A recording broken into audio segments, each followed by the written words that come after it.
Hey there ladies and gents, it's been a while since I've updated a video of this, but I've finally got the perspex I need. Obviously it's got its cover on at the moment, so it's going to be dull like this, and those black marks are just the writing that says the size. Behind that is a panel. It's got little clips up the top there, just holding it in place. How I'll be fixing it, I'll be using a soldering iron to basically drill through the plastic itself. I don't want to crack it as it's only 2mm thick. So I'll be using that to burn through the perspex itself and into the plastic underneath. From there I'll put sealant around the edge along the slightly more white border, which is the under support, and then I'll be just simply screwing it on, and that should make it watertight and not fairly resilient. Probably not, won't last 20 years, but it'll last a good couple of years hopefully, and it should look pretty good. So once I've just got that stuck on, I'll be getting it outside, do an initial ground test in the garden, maybe for a few days. Well, I'll probably just leave it outside. I won't connect it up because I don't have any cover for the grid tie inverter, as that will be mounted indoors. I'll just leave it outside, see how it copes, see if I get condensation build up on the inside. If I do, I'm going to have to obviously do something about that. Don't know quite what, but I guess I'll figure something out, or I'll maybe even vacuum seal it if I get a good seal on it. So that's the update for now. That's where I've got to. Company screwed me around. I got the wrong size perspex in the first place, and then I had to wait 2 weeks for this to be delivered on a next day delivery service. Typical. So that's it so far. I'll be doing no further updates as it goes along. Alright, thanks for watching. Take care, and I'll see you later. So everything's going along okay. I've done the holes with the soldering iron. That's the plastic itself. Again, it burns straight through. I've also used a bevel drill to put a countersink drill, just to put a little edge on these so that the screws can go in. Right now I'm just going to go over with a paintbrush to actually knock off all the dust that has built up. It's been stored in my room for 2 weeks, so I tend to get a layer of dust, normal household dust building up. With me a little bit extra special dust from all the other stuff I do. So it's again, it's quite a soft one, so it doesn't rip anything off the panel. I just want to go over as thorough as I can, go over it a few times and just clear it all off. And after that I'll be putting on the sealant around the edge, take off the one sheet, put the panel in place, drill it on, screw it into place. Then I'll remove the top cover, the last sheet, and that should be it. That should be done, and I'll go from there, see what happens. Hey there ladies and gents, and this is the complete build. Finally got it done after quite a while of waiting for the perspex. It looks great, really good. I'm really pleased with that. Very smooth, no blemishes. Got a slight curve on the panel itself. I don't know what's actually causing that, but the actual perspex is sticking perfectly. As I said earlier, I drilled and tapped it. Sorry about my cigarette smoke.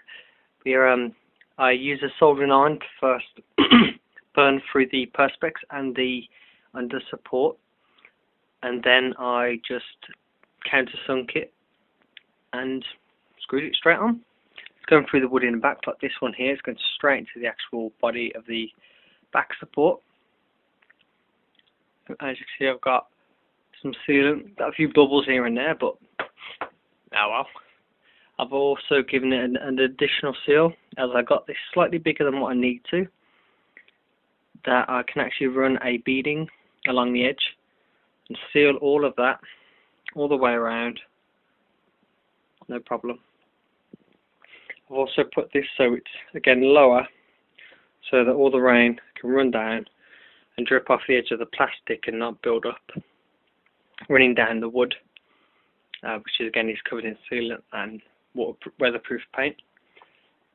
It went over these perfectly fine.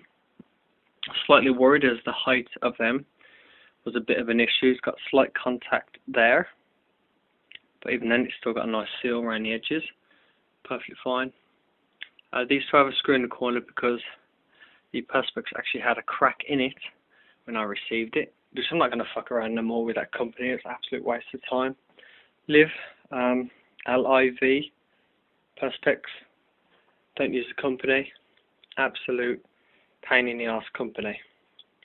Don't reply back to an emails, and of course I take the piss when it comes to delivery and can't even get sizes right until I got this one. So don't use that company. I would not recommend it.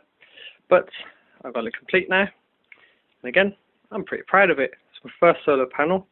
It's not exactly a small solar panel. It's 5 foot by 2 foot, just over those measurements, and it's come together pretty well.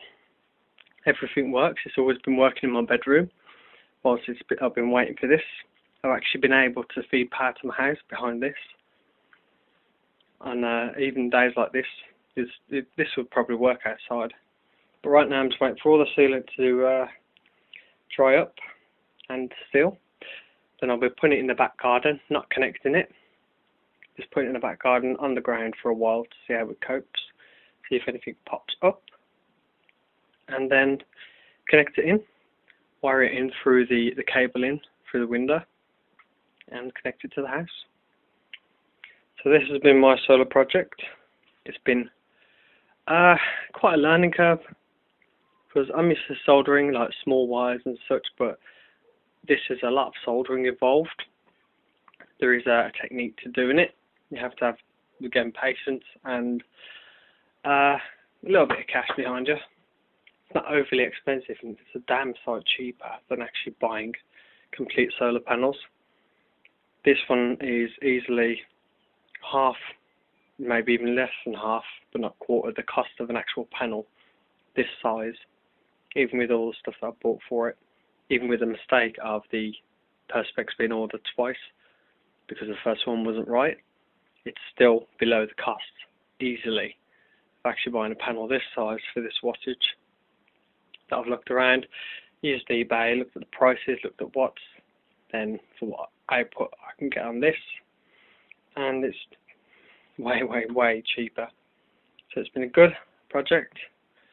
It's one that may actually work instead of ending up with hitches and glitches in many of the projects I've tried to do. Again, all just for fun. This is just for fun. It will last as long as it lasts, and obviously if I need to take it down, storage is going to be an issue with it, because given the size it won't go in the loft. No chance in the sheds either, so it's going to be one of them projects. That's still the glitch. It works perfectly, but at the end of it, that's the problem you're going to have to deal with. So this is done. I guess I'll be doing another update video of it actually being where it needs to be, and just work through that. Okay guys, thanks for watching. Take care, and I'll see you later.